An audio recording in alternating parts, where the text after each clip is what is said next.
नमस्कार दोस्तों, are campus के यूट्यूब चैनल पे आपका स्वागत है। मेरा नाम राहुल राज है और हम आपको सिखा रहे हैं पिछले कुछ क्लासों से अलजेब्रा की बारीकियाँ। अलजेब्रा में पूछे गए जो कई सवाल हैं, उसके पीछे का कॉन्सेप्ट और उस पर डिस्कशन हम लोग करते रहे हैं।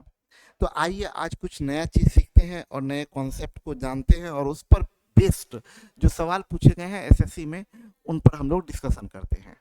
तो चलिए काम शुरुआत करते हैं। आज हम लोग क्या सीखने वाले हैं, ये इम्पोर्टेंट पार्ट वो आपसे डिस्कस कर ले।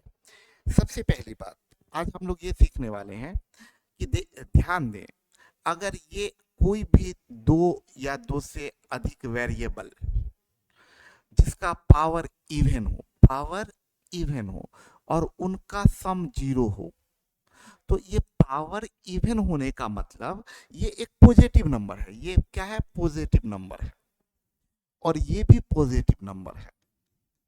तो आप जानते हैं पॉजिटिव नंबर लाइन की बात करें, 0 1 2 3, तो ये यहाँ इधर -1 -2, तो यहाँ से यहाँ पॉजिटिव नंबर होगा। तो पॉजिटिव नंबर या तो जीरो होगा या जीरो से बड़ा होगा। तो ये अगर जीरो से बड़ा हो गया, इन दोनों में से एक भी जीरो से बड़ा हो गया, तो ये वैल्यू तो जीरो से बड़ा होगा। इसका मतलब ये भी पॉजिटिव नंबर, ये भी पॉजिटिव नंबर है और दोनों का सम जीरो है। इसका मतलब ये जीरो होगा और ये भी जीरो होगा। अब फाइनल टच दे रहे हैं, समझिएगा क्या कहना चाह रहे हैं आपसे। जैसे आपको दिख गया a⁶ plus b⁸ 8 plus c⁴ 12 is equal to 0। इसका मतलब नॉर्मली क्या होता है, हमारे पास में एक इक्वेशन दिया हुआ है, तीन वेरिएबल दिया हुआ है, तो हम लोग बोलते हैं कि वेरिएबल का अनंत मान हो सकता है, क्योंकि अलजेब्रा का सबसे जो मेन कॉन्सेप्ट है वो ये कहता है कि जितने वेरिएबल उतना इक्वेशन होना चाहिए। हमारे पास में वेरिएबल तीन तीन है, इक्वेशन एक है, उस हिसाब से तो सॉल्यूशन नहीं निकलना चाहिए। बट ये स्पेशल केस है। स्पेशल केस इसलिए है कि ये पावर इवन है, ये भी पावर इवन, ये भी पावर इवन और तीनों का सम जीरो, मतलब ये भी टर्म जीरो होगा, ये भी टर्म जीरो होगा, ये भी टर्म जीरो होगा। यानी हम लोग क्या बोलेंगे, a⁶ बराबर जीरो, यानी हम लोग का क्या होगा, a बराबर जीरो, यहाँ b बराबर जीरो और यहाँ c बराबर जीरो, तीनों जीरो होगा।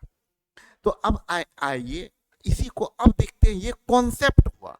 कॉन्सेप्ट क्या कहता है कि if a if m n and p are even and a⁴m plus b⁴n plus c⁴p is equal to 0, then a बराबर 0, b बराबर 0 एंड c बराबर 0। अब इससे सवाल कैसा पूछा जाता है ये समझिए। एक्चुअली में सवाल किस तरीके का होता है, ये देखिए। आपको दिया a-3 का होल स्क्वायर, अभी के क्वेश्चन में जो आप देख रहे हैं ये दिया हुआ है a-3 का होल स्क्वायर प्लस b-4 का होल स्क्वायर प्लस c-9 का होल स्क्वायर बराबर 0। अब अगर ये कॉन्सेप्ट का आइडिया नहीं है तो बच्चे फंस जाते हैं। जिनको इस कॉन्सेप्ट का आइडिया नहीं है वो तुरंत करने लगेंगे क्या, a-3 का whole square a square plus 9 - 6a plus ये बी स्क्वायर, और उसके बाद फंस जाएंगे। उसके बाद में समझ में नहीं आएगा कि क्या करेंगे, इसको सॉल्व कर लेंगे। B square plus 16 -8b plus C square plus 81 -18c is equal to 0। इसके बाद का रास्ता ही समझ में नहीं आएगा। अब क्या करें, देखिए ये इस कॉन्सेप्ट पर बेस था कि ये पावर इवन है, पावर इवन है, पावर इवन है तो जीरो है। तो इसका मतलब ये टर्म अपना आप में जीरो होगा, ये भी जीरो होगा और ये भी जीरो होगा।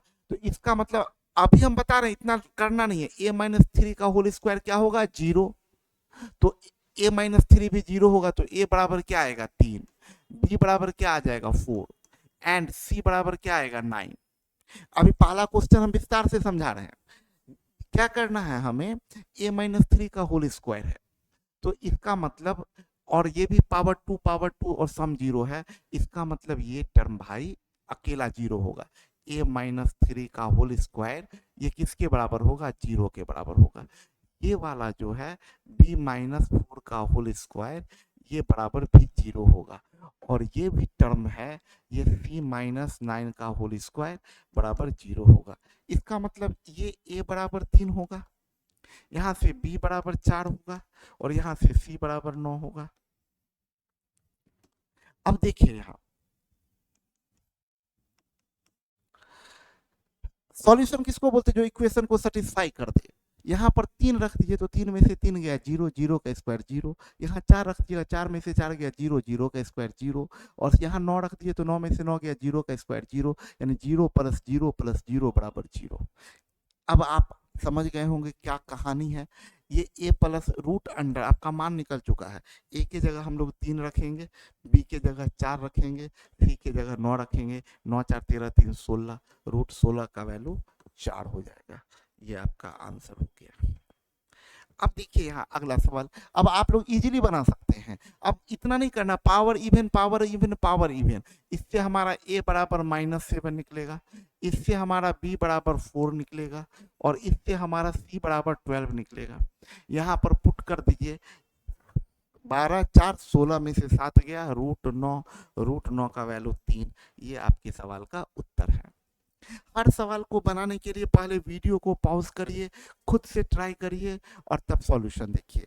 देखिए क्वेश्चन दिखा x plus Y minus Z का होल स्क्वायर, ये पावर 2 पावर 2 पावर 2 0 है। इसका मतलब x plus Y minus Z ये क्या होगा 0, y plus Z minus X क्या होगा 0 और z plus X minus Y क्या होगा 0।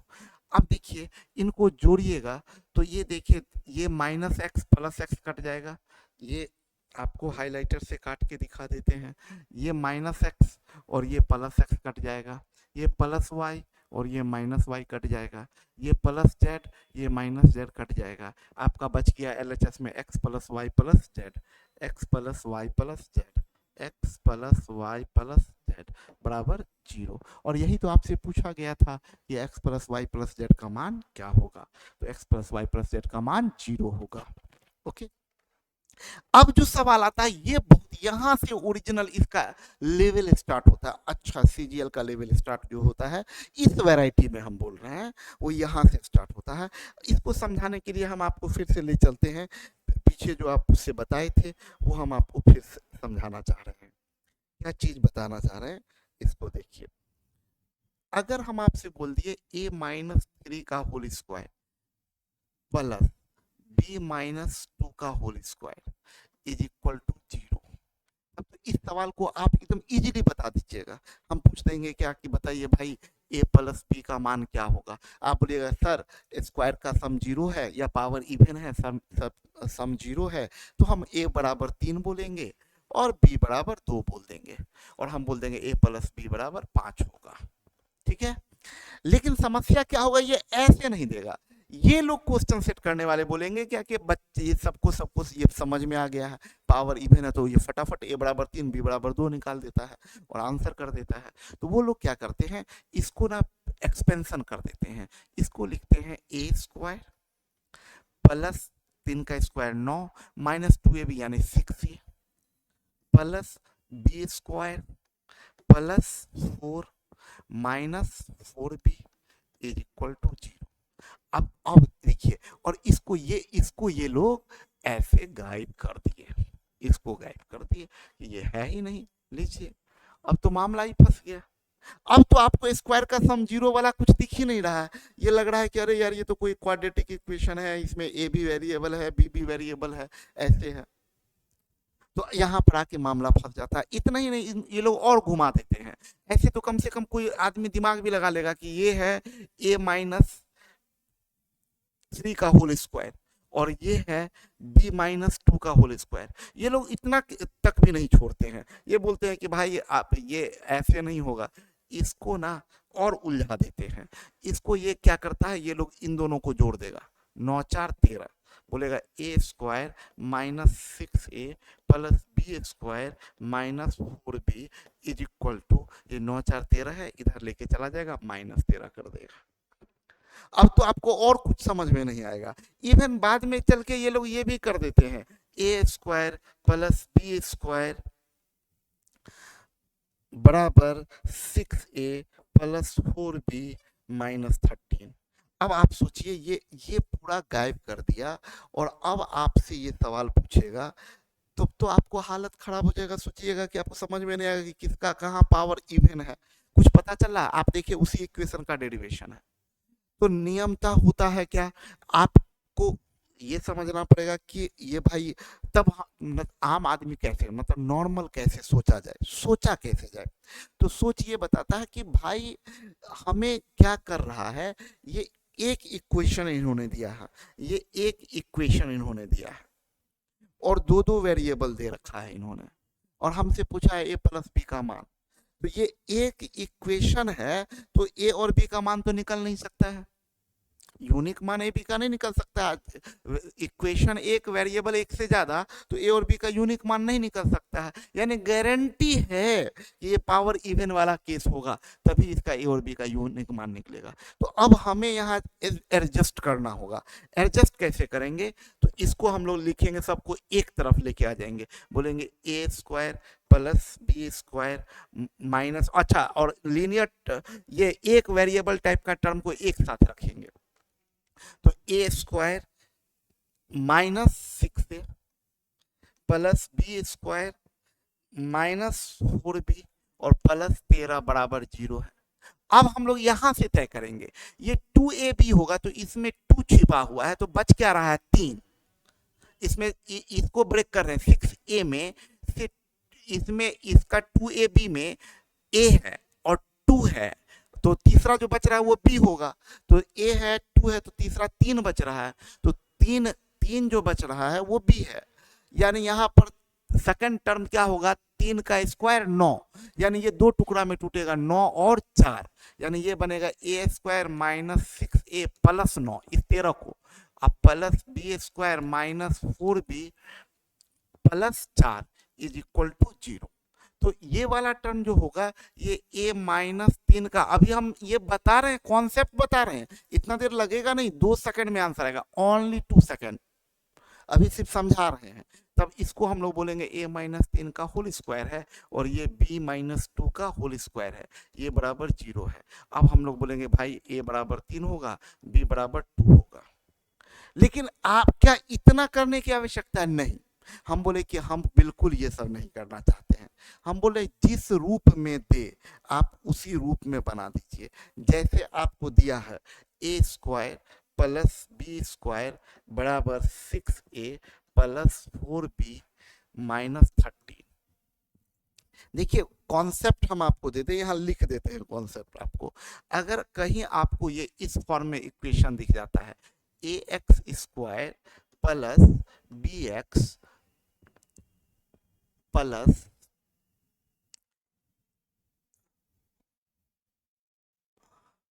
a1 b1 a2 y square plus, ऐसे रख दीजिए, b1 x इज इक्वल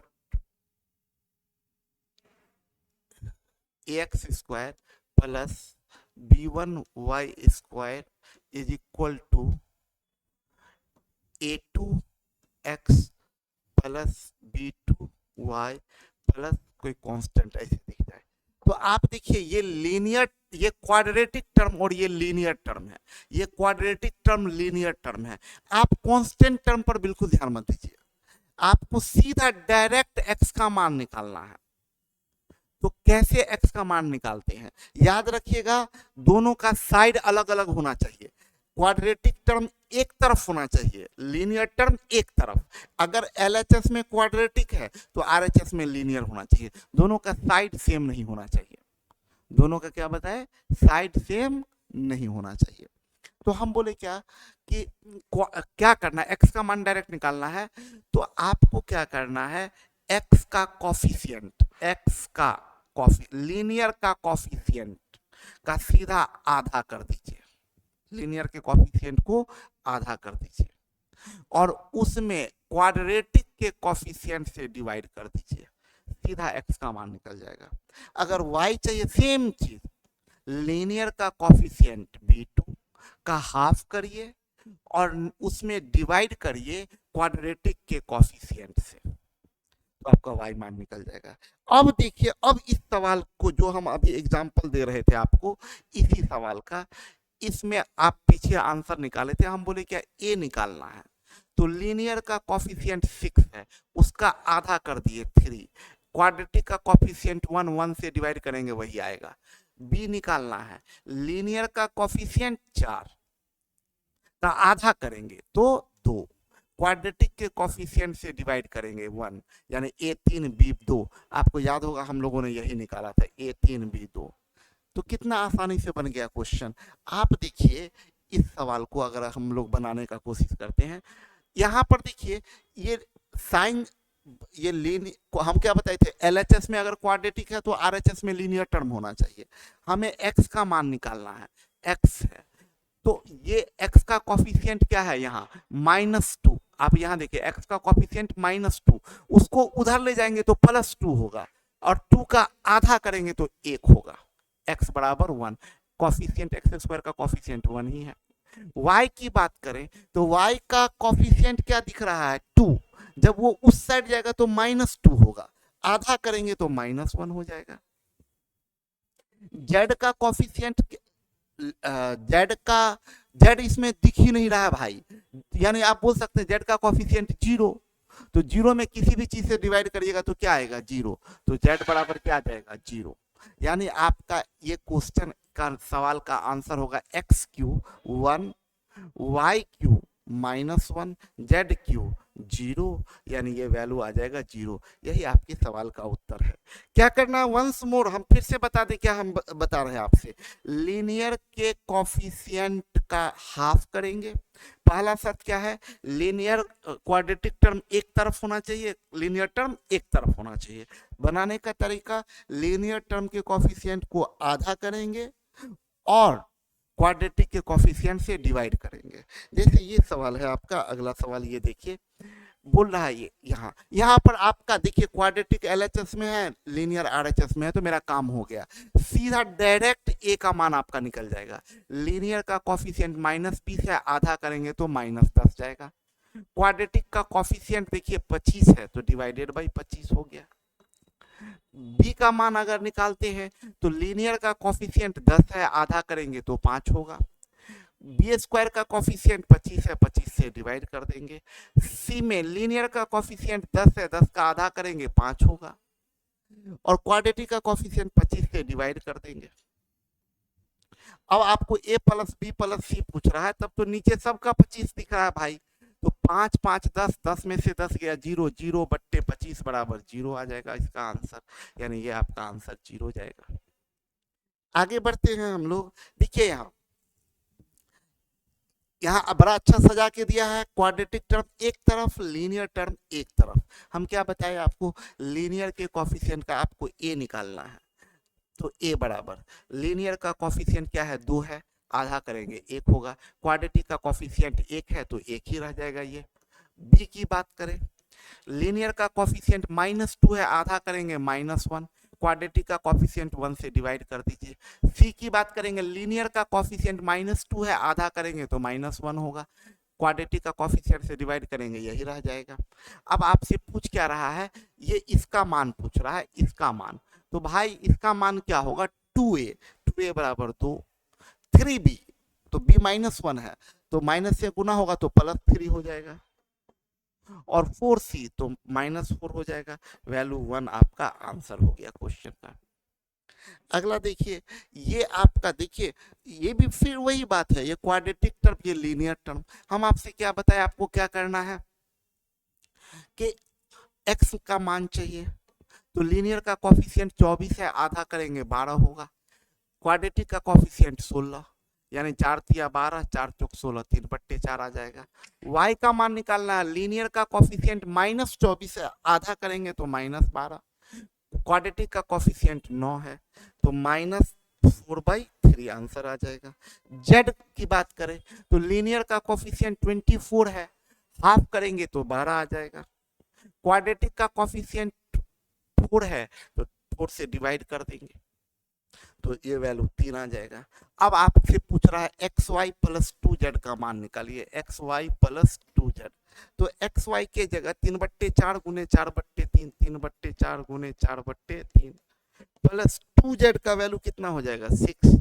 तो ये 3 3 कट जाएगा, 4 4 कट जाएगा, 6 1 7। ये लगता है यहाँ पर ना मिस प्रिंट है, आई थिंक मेरे ख्याल से यहाँ वाई जेड होना चाहिए। एक बार मिला लेते हैं। लीनियर का कॉफिशिएंट 24 है, आधा करेंगे 12/16 यानी 3/4। यहाँ पर -24 आधा करेंगे -12/9, तो यहाँ आ जाएगा -4/3, ये भी सही है। जेड का मान की बात करें तो कॉफिशिएंट है 24, आधा करेंगे 12/, इसका 4 यानी 3। यहाँ I think X Y plus Y Z होना चाहिए। अब देख लेते हैं, चेक करते हैं हम लोग। एक्स वाई का वैल्यू कितना आ जाएगा 3/4 गुने 4/3 यानी 1, प्लस वाई जेड का वैल्यू कितना हो जाएगा 4/3 गुने 3, 3 3 कट जाएगा, 4 1 5। यही था आपके प्रश्न का उत्तर। यहाँ ये मिसप्रिंट है, यहाँ वाई जेड होगा। X Y plus Y Z का मान ज्ञात करें। इस सवाल को देखिए फिर से। लीनियर का कॉफिशिएंट ए निकालना है, तो ए बराबर लीनियर का कॉफिशिएंट 12 का आधा करेंगे 6, क्वाड्रेटिक का कॉफिशिएंट 9 यानी आपका 2/3 आएगा।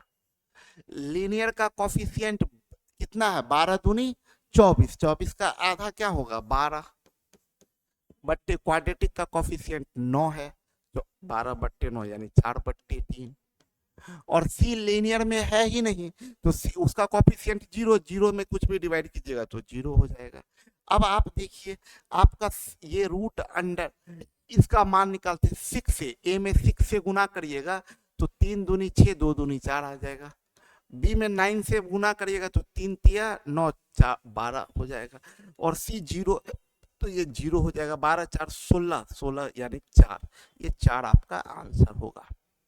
ओके, देखिए यहाँ पर देखिए, ये इसी बेस्ड पर थोड़ा अलग वैरायटी का सवाल है। आप ये याद रखिएगा, अगर एक नंबर है और उसका रेसिप्रोकल है, इनके सम का स्क्वायर करते हैं तो एक्सपेंशन में एक्स स्क्वायर तो आपको दिखेगा, 1/x² तो आपको दिखेगा। 2ab जब करेंगे तो ये a और b कैंसिल आउट हो जाता है, सिर्फ 2 आता है। तो कभी भी आपको x² प्लस 1/x² प्लस 2 दिखा, इसका मतलब ये x प्लस 1/x का होल स्क्वायर होगा। आपको ज्ञान की चीज यहाँ पर क्या ध्यान देना है, कहीं आपको दिख गया कि x² प्लस 1/x² प्लस 2, इसका मतलब ये x प्लस 1/x का होल स्क्वायर होगा। आपको दिख गया कहीं कि a² प्लस 1/a² प्लस 2, यानी इसका मतलब ये होगा a प्लस 1/a का होल स्क्वायर। अगर यहाँ पर एक चीज ध्यान क्या रखना है, अगर मान लीजिए p² प्लस 1/p² और प्लस 2 के जगह -2 दिख गया, इसका मतलब आपका ये होगा p माइनस 1/p का होल स्क्वायर। अगर ये चीज आपको पता है तो आप सवाल इसको देखें।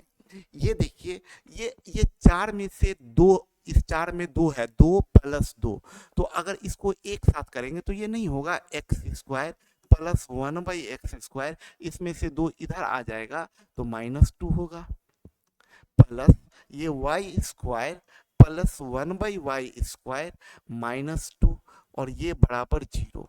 अभी अभी हमें क्या पता चला, ये क्या था x माइनस 1/x का whole square plus y minus 1/y का होल स्क्वायर, ये 0 है। और फिर आपका देखिए यही कॉन्सेप्ट आ गया, स्क्वायर का सम 0 है तो अलग अलग 0 होगा। तो भाई इसे हम लोग क्या बोलेंगे, x माइनस 1/x का, इसको बोलेंगे x माइनस 1/x का होल स्क्वायर बराबर 0, यानी x माइनस 1/x बराबर 0। तो x बराबर 1/x यानी x² बराबर 1।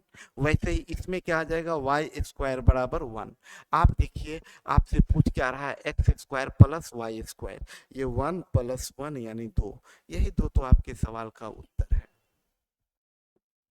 इसी कॉन्सेप्ट पर एक ये सवाल देखें, यही सेम कॉन्सेप्ट है, लगता नहीं है, दिख नहीं रहा है। अभी आप देखिए, ये आप जानते हैं, ये आपको पता होना चाहिए, ये a प्लस बी का होल स्क्वायर है, तो ये होता है a² plus b² plus 2ab। और आप ये चीज जानिए, ये a प्लस बी का होल स्क्वायर, और -4ab बराबर ये हो जाता है a माइनस बी का होल स्क्वायर। अगर a प्लस बी के होल स्क्वायर में से 4ab घटा देंगे तो ये a माइनस बी का होल स्क्वायर हो जाता है। क्यों? क्योंकि इसमें a square plus B square plus 2ab, अब प्लस 2ab से माइनस 4ab घट जाएगा तो माइनस 2ab हो जाएगा, यानी हम क्या बोलेंगे a माइनस बी का होल स्क्वायर। तो अभी आपका देखिए ये a प्लस बी का होल स्क्वायर है और ये 4ab इधर आएगा तो माइनस 4ab होगा, तो ये बन जाएगा a माइनस बी का होल स्क्वायर।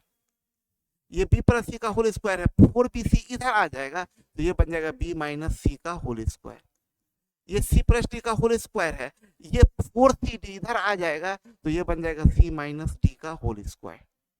ये d प्लस ए का होल स्क्वायर है, इसमें 2da है, ये 4da इधर आ जाएगा तो ये बन जाएगा d माइनस ए का होल स्क्वायर। और सब इधर आ गया तो इधर तो बच गया 0, ये बच गया आपका 0।